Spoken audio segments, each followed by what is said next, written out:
Longest Day is a podcast from a female-founded destination practice that believes that crisis isn't an if, it's a when. We are an organisation unafraid of crisis, but have never known one to be resolved in a single day. However long the day or night that gave rise to the crisis in the first place, there's always something we can learn. I'm Leah, the founder and CEO of Broadstairs Consulting, a problem-solving consultancy offering crisis and governance advisory services to help leaders and organisations thrive and flourish. We operate in the gap between legal and public relations, at the coalface of difficult situations, believing that most crises are avoidable and the impact of inevitable ones usually can be mitigated. Our guests have overcome a litany of crises. Many of our guests have worked with us in some capacity in the past. All of them have stories worth hearing. We trust them to make this worth your while. We hope it helps you trust us. Richard Hooper CBE has devoted his career to the technology, media and telecommunications sector. He was a founder of the Open University on the BBC side, developed with colleagues at British Telecom, the forerunner to the internet, ViewData, and launched one of the first satellite television channels, Super Channel. He was founding deputy chair of the UK communications regulator Ofcom, chair of Informa plc, and he chaired 2 reviews for Labour and Conservative governments on the Royal Mail and on copyright licensing. Richard and I met a few months ago when we were introduced, as I was writing an article for Media Diversity Institute. We kept in touch, he sent me a copy of his book in the post, and we decided that we would record an episode of The Longest Day. Richard, it's an absolute delight to have you on The Longest Day. Thank you so much for being willing to be interviewed. Thank you, Leah. I wonder if you might like to describe your longest day. Well, before I get to my longest day, can I have a quick overture? Because during the pandemic, I realized I'd been chairing meetings and chairing boards for 60 years. And so I thought I'd write a book about it. And at the heart of the book, it's about people. It's about people. Yes, it's important to have right strategies. It's important to have, et cetera, et cetera. But in the end, it's the right people that guarantee success. And I remember interviewing a young man who went on and now runs a large corporation and said, "What's the point of a board?" And he said, with a smile and a pause, "To seek the truth." I thought that was a wonderful answer. And seeking the truth is about people trusting each other and getting on with each other. And so my longest day is very much a people day. A board in disarray. I'm asked to come in as chairman to sort it out. And I decide to go at it sort of full blast from day one. So we have a short board meeting, which was not very consequential. And then I spent the rest of a very long day talking one-to-one with each member of the board. And it was indeed the longest day. It probably was a pretty long day for them. One of the things about talking to people, or I would prefer to say listening to people, because most of the day was actually spent listening. And I think, again, it's very easy to do a lot of talking without a lot of listening. But is where do you talk to people? I remember 10 years ago when I did a big review for the government on the future of the Royal Mail, and I and my colleagues, we went to where people were. So if we're interviewing Leah, ideally in your office, in your home, because then you relax. You're surrounded, as I am now, with familiar things, and therefore you tend, when asked a question, to actually you tend to say what you really think. And how many board meetings, Leah, have you been in and have I been in where somebody is asked a question and they don't give the real answer that they have because they're feeling a bit embarrassed or they're new on the board? I mean, I had a young woman the other day who I mentored, and she said to me, "I didn't really want to say what I really thought about that particular agenda item." And I said to her, "Lara," I said, That's why you're there. You're there to answer the question. And okay, maybe before the board meeting, if you are going to upset somebody, you might warn them or talk to them. But, you're there to give the truth. So where you talk to people is quite important. Now, given that I was going to talk to each member of the board in one day, we did it around the company and around where the board was. So talking to people in boardrooms is not the best idea. Big open space with a long table and echoes and so on. So I managed to talk to people in the coffee shops, in a coffee shop, one of them, and one of them in a restaurant when we had a sort of light lunch, so that they felt at home.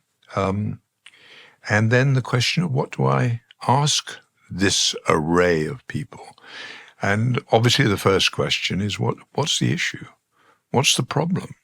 And I sometimes think we don't spend enough time in boards on diagnosis. We sort of rush to solutions, but actually making sure that you have clarity about what the problem is terribly important, because otherwise you're, in a sense, talking off the aim. You're taking off the target if you're not actually talking about the issue. So getting people to say what the issue is was a good and obvious starting point.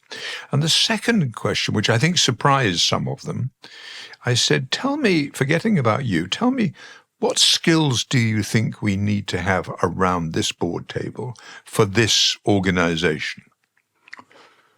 There was quite a pause. People sort of thought about that question. And then, of course, I said, well, where do your skills fit into this picture you've given of skills around the board table? And I'll come back to that because that's quite amusing. And then, obviously, moving towards talking about what is the solution. Is there a solution? Can you tell me what the solution is? Because we've agreed what the problem is. And we need to find a solution because this board is in disarray. It's an unhappy board. I've been brought in to try and sort it out if I can from the outside. So what do you think is the solution? And it was quite interesting on that day that there was certainly more than one solution. There wasn't a huge amount of unanimity about what the solution was, but there was some agreement about particular personalities who were disrupting the life of the board, or one particular personality, and that was in itself interesting. Although people are quite sort of shy about saying that sort of thing. I think so-and-so is a bit disruptive. People sort of hold back from that. And then at the end of these individual meetings, one-to-one, I always ask about, come on, any good gossip?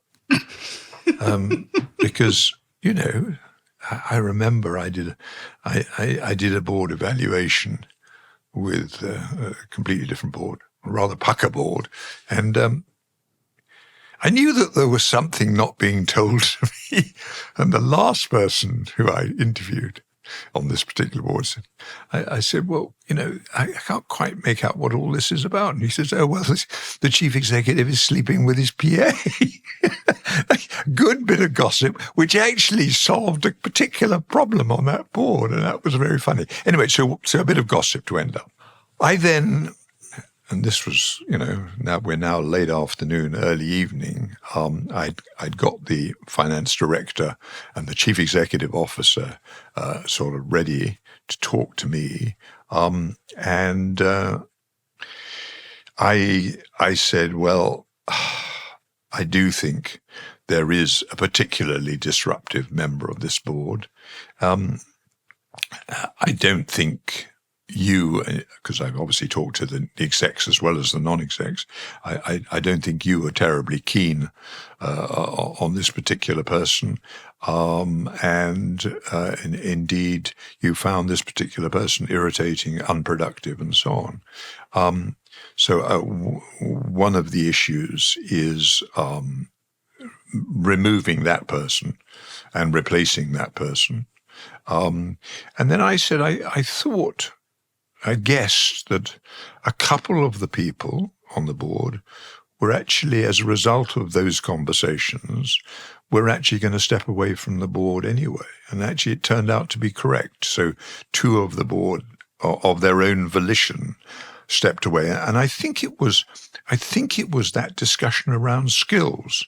What are the skills you require around this board table? And a person thinking, well, these are the skills, and actually, I don't have them, or I don't have any of them, and really, this is not my right place. So by the end of a very long day, and I intentionally sort of squeezed it into one day because I thought it would force us all to stop blathering and stop sort of waiting for answers and just get on and try and solve it. So by the end of that day, I was in a position to ask one person to leave the board, which was it's not something I enjoy doing, but it was clearly a significant cause of difficulty on that particular board. And then 2 of the non-execs did in fact stand down. And in the following period of time, we had therefore 3 new non-execs who we were very careful about. And I have a chapter in my book about selection panels. I think selection is extremely important. I think it's very difficult. I think it's very fallible. We all make huge mistakes. And even despite experience and age, we still make mistakes with people. Selection is terribly important. But what was so delightful, and where the longest day sort of ended for me some time later, was that first board meeting with, in fact, 2 of the 3 people certainly in place, and the difficult person having gone. It reminded me of a rowing eight. I wasn't a great rower, but one of the things about a rowing eight is when it really is in rhythm, it is the most wonderful feeling. I mean, we weren't very good, the rugby eight, but you could occasionally, for about 10 seconds, feel a sort of wonderful rhythm. And there on the board, with, in a sense, everybody having had a chance to say what they thought about it, we had rhythm again, and the board was no longer in disarray and went on to be, I think, successful. You mention in your book, Making Meetings Work, that threefold approach of pausing, focusing on what the problem is, and then working with the board to find those solutions. How much of a briefing did you get on what the problem was before you were asked to come in? Before I was asked to, before that day, Before that day, yes. I mean, I got a briefing from the company's secretary, and company secretaries are often undervalued. They are often treated with less weight than they should. I got a very good briefing from the company secretary, and I got a good briefing from the chief executive as to why they wanted me to come in as chair and what the issue was. So I had a reasonable understanding of it, but it did get much more specific during the day, particularly the personality that was disruptive. And the other thing that you referred to that you also write about is that using that self-introspection of a board member as to the skills that they bring to the table, almost as a forcing mechanism to exit them from that board. Was that your intention as you approached that situation? I don't think it was. I just suddenly thought, I don't think I had actually done that before. I think it was sort of, here is a board in disarray. This is the business of the board.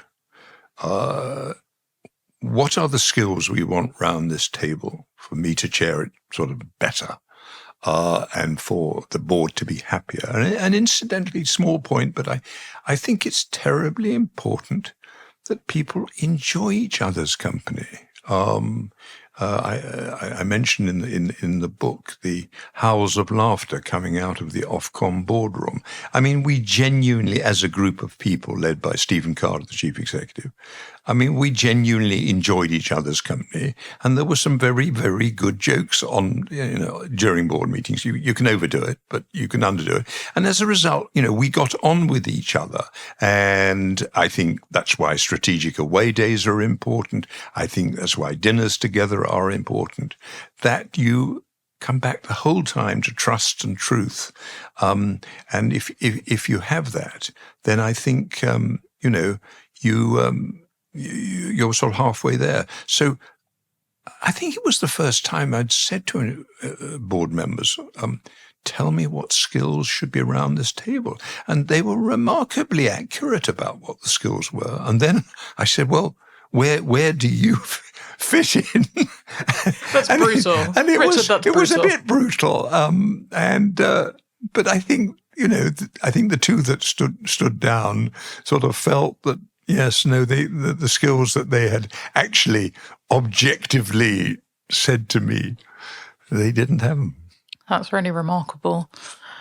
I wonder, because there's obviously, in situations like these, a time lag between that first intervention and the situation actually being resolved. Yeah. How long would you say it took to turn around that board situation? Well, once the particular board member who was seen as disruptive, both by execs and non-execs, once that person had gone, there was already improvement.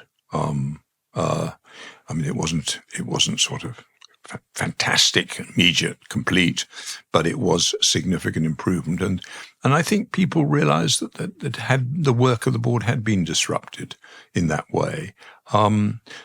And it sort of settled down. I think people settled down almost immediately in one sense. And certainly the first board meeting after that, it was marvelous to see it sort of rattling along in a way that you want a board to rattle. So it wasn't overnight, but it was significantly fast. And I think you can find fast solutions. I think it's very easy to say, let's write another report, and another 6 months goes by. I think if you look into the eyes of a chair or a chief exec or a non-exec and say, what is the problem on this board? Most people, they know the answer, and they're willing to, they may be not willing to say it, but they're willing to say, yeah, there is an issue. And that is the issue we're going to focus on.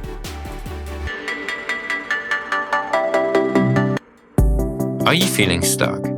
Has conflict got you down? Have you considered mediation? Mediation is a confidential and flexible way to resolve conflicts. 86% of all mediations end in a solution, saving time, money, and stress for all involved. Thanet Mediation Centre, a Broadstairs consulting initiative, offers mediation services to individuals and organisations in Thanet, Kent, and further afield. For more information or advice, email us at info@broadstairsconsulting.com. We are here to help you move forwards.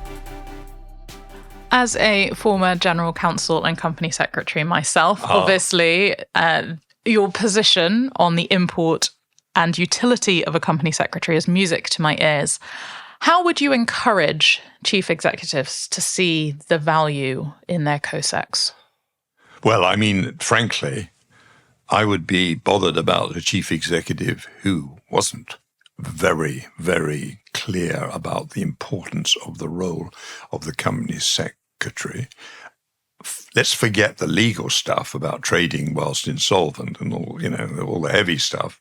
The fact of the matter is, what I like about a company secretary, a good company secretary, and they are both female and male. They used to be often only female, and they are a combination of the two, is that they are sort of, I was going to say they're police members of the police force. I mean, there is a sort of police element to them.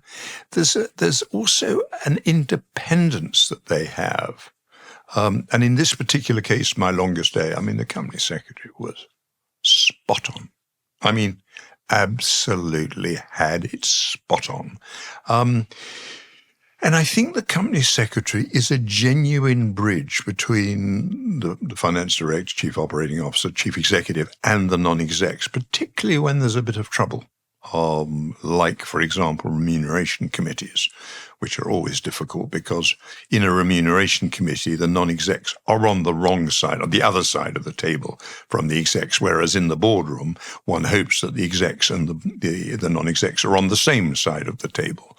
But I mean, my favorite company secretary, quiet, very quiet, very unpushy, totally on top of the papers, totally on top of the minutes, totally on top of the action points. Oh, chief executive, you missed an action point, things like conflicts of interest, which I am very, very keen about on boards. We've left out conflicts of interest. Can we just go around the table? Leah, since the last board meeting, any conflicts of interest you want to talk about, or any, and then write it down, make sure it's there. Because I had experience in the radio authority, which I chaired before Ofcom, where we had a major sort of renewal of governance, so that we had conflicts of interest discussed. We had a register of members' interests, including shares and so on. And most great fun was a public register of gifts and hospitality. And that is a fantastic weapon for a regulator, because it stops people doing invidious hospitality to the chair or to the chief executive and so on. I think that's where we are. I mean, good company secretary, very important. And I think most boards have good company secretaries. They know it, and I bet you were good. I did try. One of the other things that jumped out at me in your book was the import of risk registers. How many of the situations in which you've been asked to intervene could have been mitigated by better management of the risk register? I hoped you wouldn't ask me that question. I'm so sorry. I just think boards, in my experience, when I chair them, when I'm on them as an humble non-exec, we're not very good at risk. I don't think boards are very good at risk. One reads in the Financial Times endlessly of companies having huge troubles with risks that they really should have thought about. And why is that? I think it's negativity. Sounds negative. So we must think about the risks. Stop being negative. I mean, one of the key ones is debt levels. And I've had experience, as I'm sure everybody has, of companies in trouble because of debt levels. And you've only got to look, again, the FT is full of that today. I think you have to spend time talking about risks and encouraging people to come up with risks. Now, this brings me to what's sometimes called the marzipan layer of the board, which is a terrible title. But there are the group of executives who are not on the board, but who are extremely senior. So, for example, head of HR and so on. So they are a group of 6, 7, or 8, the marzipan layer. I have found it hugely valuable as chair to spend time, again, one-to-one with them, because they know where the bodies are buried. And by golly, when you know where the bodies are buried, that's a tremendous step forward. And I think that they are very good on risk. I mean, I remember a particular one. We were running towards a risk which the board had not really thought about. And this was a woman, youngish woman. And she said, well, my concern is X, Y, Z.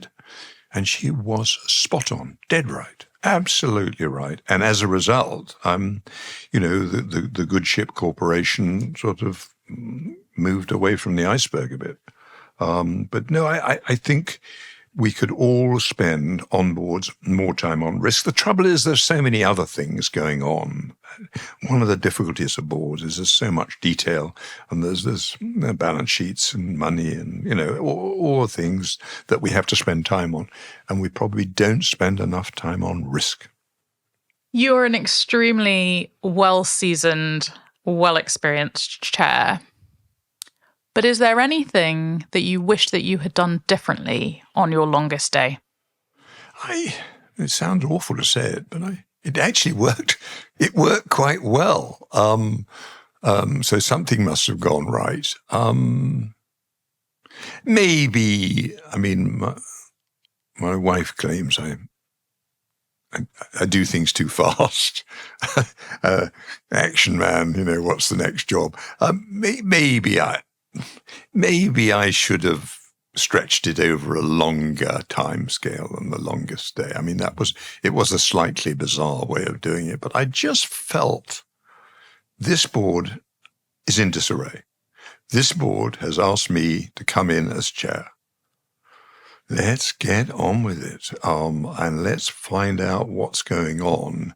I think the two people who left the board voluntarily over the skills issue, I suspect they would not be my closest friends today. And I was probably a bit harsh in a way. Although they were the one. They said we are going to leave the board. I didn't say you should leave the board. So I don't think that was. I was unhappy there. Probably a longer time scale. On the other hand, we did sort out the issues pretty quickly, and we got on with the show. I think that's very encouraging. I don't think that is anything that you should apologise for. However, I would like to know, with all of those meetings back to back, and you in various small rooms, if you could live it again, what food would you choose to fuel that longest day? Oh, gosh. Well, you see, I would normally say we ought to have lunch together, but actually that was the last thing I wanted to do. So I think food was made available. I don't think I remember eating anything. I think drinking a lot of water went on. But in terms of choice of food, they're frightful biscuits, I think. Pain raisin, pain au chocolat. That was the morning session. I don't know. I don't really sort of think very much about food when I'm working, which is obviously ridiculous.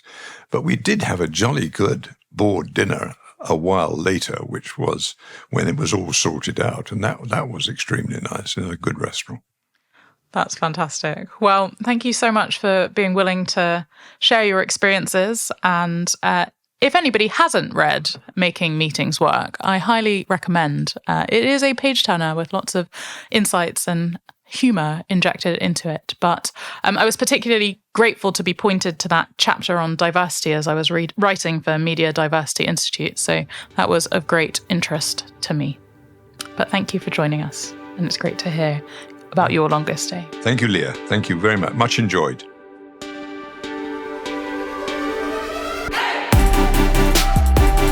You've been listening to a Broadstairs Consulting Limited podcast. We hope you've enjoyed this episode. Tune in soon to hear the next instalment of The Longest Day. Copyright 2023. Production copyright Broadstairs Consulting Limited. All rights reserved.